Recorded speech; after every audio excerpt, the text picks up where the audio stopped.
I just returned from my parents' home after giving birth when my husband, Emmett, declared our divorce. I'm divorcing you. You're just too fat. He demanded a divorce in a heated rage. This was unexpected, but convenient. So I said, "What a coincidence. I was thinking of ending things too. My name is Laura. Currently, I'm pregnant with Emmett's child." I had intended to continue working until right before giving birth, but my morning sickness got so severe that I couldn't go to work and had no choice but to quit. Stricken by nausea every day, even when Emmett went to work, I couldn't get out of bed. Hey, I'm heading out. Sorry, have a good day. What the hell? You can't even see me off? You're using pregnancy as an excuse to be lazy. I could hear Emmett grumbling, but I didn't have the energy to get up. Needless to say, I had no room to prepare dinner after he came back from work. I hadn't even managed to eat anything myself since morning. Seeing me still lying down, Emmett lost his temper when he returned home. What the hell? You're still in bed? No cleaning done? You haven't even done the laundry? What about my dinner? I'm sorry, I feel very sick when I get up. Seriously? Fine, I'll go eat out. He left without a second thought, not even concerned about me. After that, Emmett often returned home late at night, stopping for drinks after work. When my mother visited from my hometown, I was on the verge of malnutrition, only able to drink water. She rushed me to the hospital where I received IV fluids and began to recover, but ended up being hospitalized. Although my condition improved significantly during hospitalization, it would be meaningless if I returned to that state after being discharged. My mother suggested, "Stay at our home until your morning sickness is over." I was desperate for her offer, but I was worried about what Emmett would say.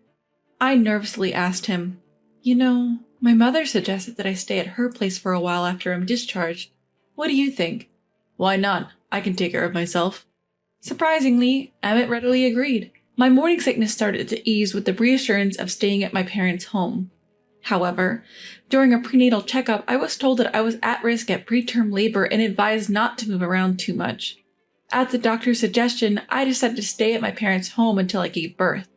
I was physically secure staying at home, but he seldom came to visit. Apparently, he seemed to be enjoying his bachelor life again, staying out drinking late every night. Even as the due date approached, Emmett's lifestyle did not change. I couldn't take it anymore and I called Emmett. "My due date is next week, so I'd really like it if you'd lay off the drinking for a bit." "Why should I?" he retorted defensively. "It's not like I'm the one giving birth. Why can't I have a drink?" "But you'll be at the hospital when I give birth, right? If you're out drinking, you won't be able to come right away." "Don't worry, I'll make sure to keep the due date clear." "But it's not guaranteed that the baby will be born on the due date. It could be any day now. You hardly ever come to my parents' house anymore." "Your parents' house is just uncomfortable. Anyway, I've already made plans to drink on every day but the due date. If you want me to be there, try to give birth on that day, will ya?" But even though I was being told this, things don't usually work out so conveniently. In the end, labor started 3 days before the due date. On the way to the hospital, I called Emmett. Emmett, labor started. I'm heading to the hospital now." "What? It's 3 days early. What are you doing?" "What can I do?" "I've just started drinking. I can't leave right away."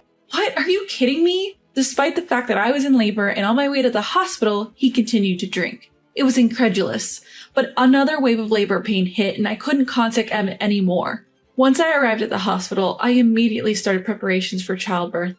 By the time I finished giving birth, Emmett was just starting to prepare to return from his drinking party. He appeared at the hospital late at night, unapologetically stating, "If the baby's born this early, there's no way I can make it in time, right? You could have held on a little longer." I was so exhausted from childbirth that I didn't have the energy to argue back. Emmett took one look at our baby and then quickly left, saying, "I can't stand the sterile air in hospitals," while exuding the scent of a woman's perfume. Seeing him like this, my mother worriedly suggested, "Emmett doesn't seem very interested in helping with the baby. Stay here until your body recovers from childbirth."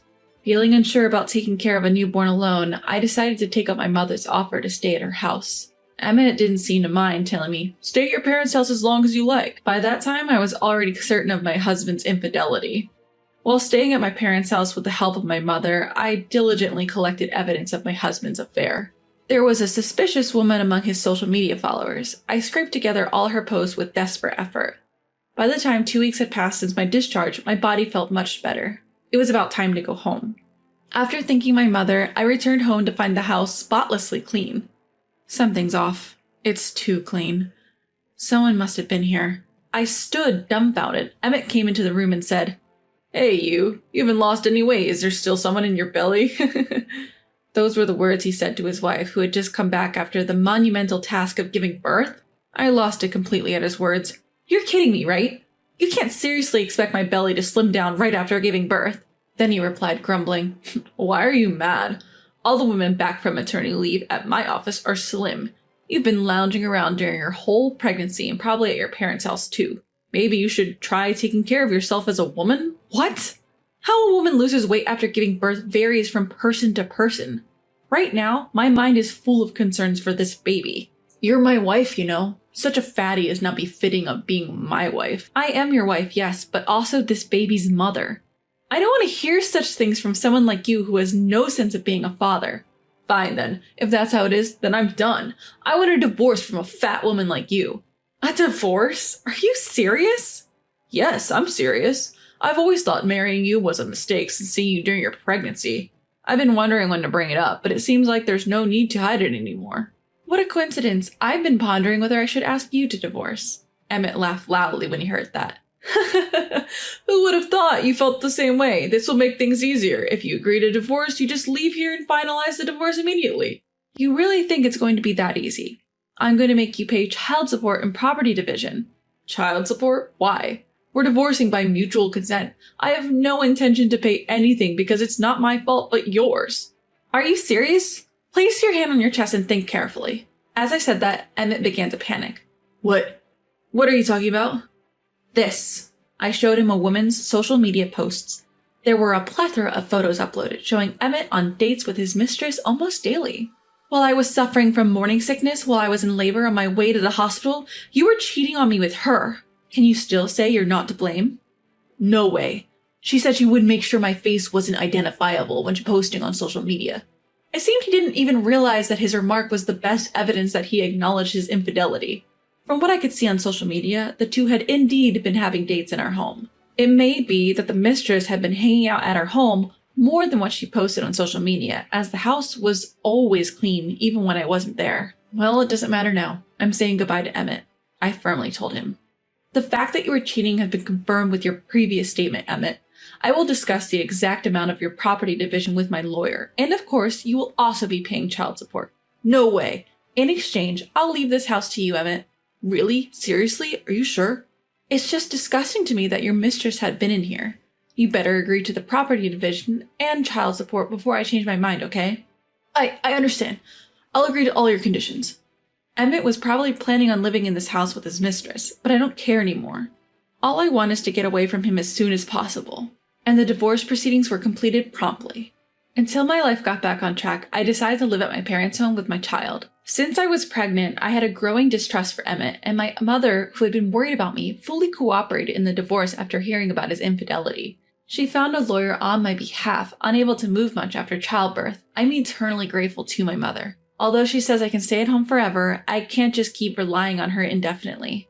I secured a new job and enrolled my child in daycare, starting a life just the two of us. I had a good encounter at my workplace and subsequently progressed well with them. A few years later, I happened to spot Emmett at a shopping mall. Accompanying Emmett was a considerably overweight woman pushing a stroller. To my surprise, I ended up calling out to him. Emmett, is she the woman you were cheating on me with back then? Emmett, who had noticed me, made a guilty face and urged the woman to a different location. Sorry, I ran into an old acquaintance. Could you go on shopping for a bit? The woman glared at him and answered reluctantly. What? An acquaintance? What's your relation to that woman, Emmett? You aren't trying to run away from shopping, are you? I've told you, I want to buy a lot today. I get it. I'll join you later.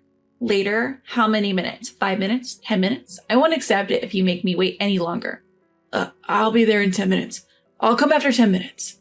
Alrighty, only 10 minutes. If you're late, there will be consequences. Do you understand? I get it. It seemed that Emmett was entirely under the thumb of his massive wife, who turned out to be his former mistress. She's gotten quite big, huh? Is the child in the stroller hers? Yeah, that's right.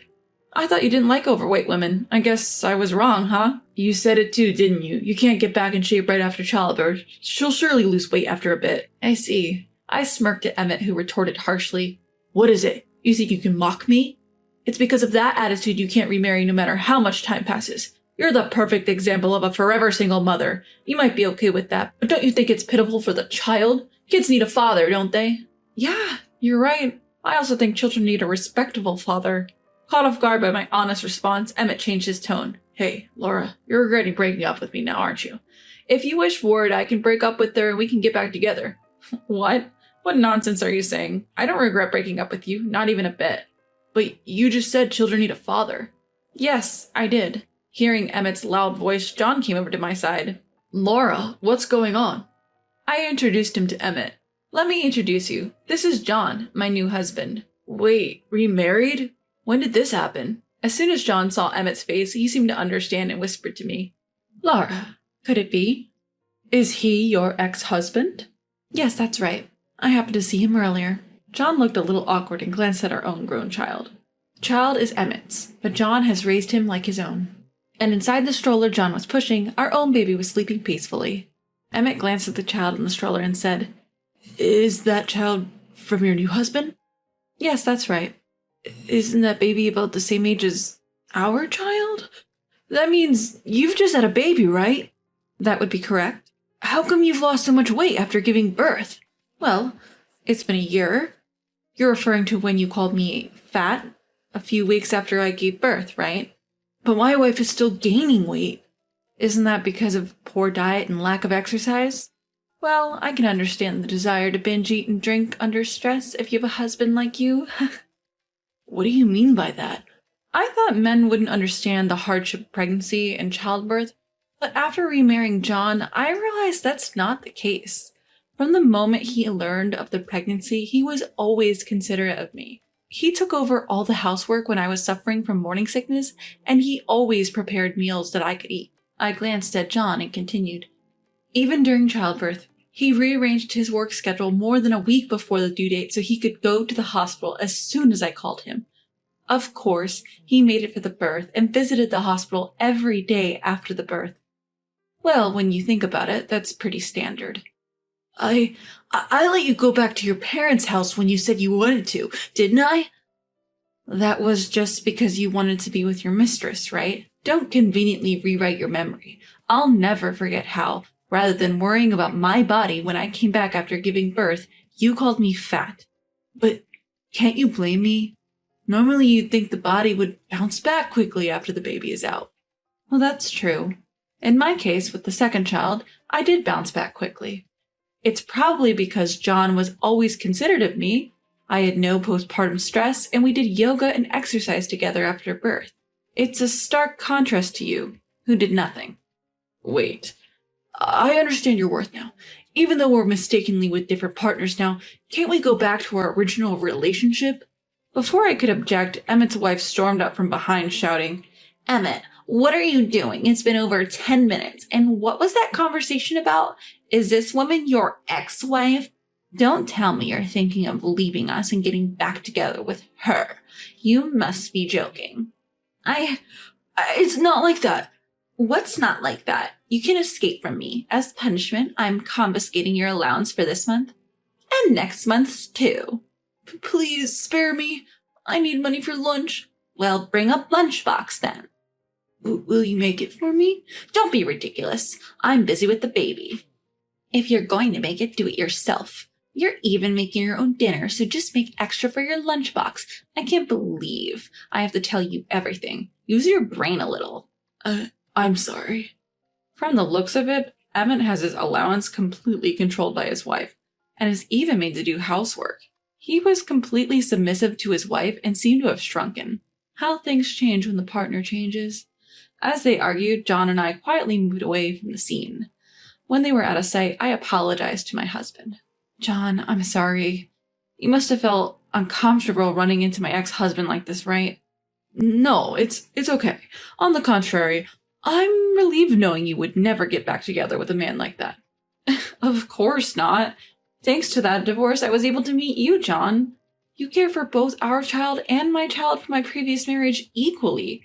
All this happiness is thanks to you. My decision to divorce Emmett at the time was definitely not a mistake. It might actually be Emmett who regrets the divorce. That's what I thought. But it's too late for regrets. I have no intention of leaving John, and I'm sure Emmett's terrifying wife has no intention of letting him go either. From now on, I want to create many happy memories with my new family.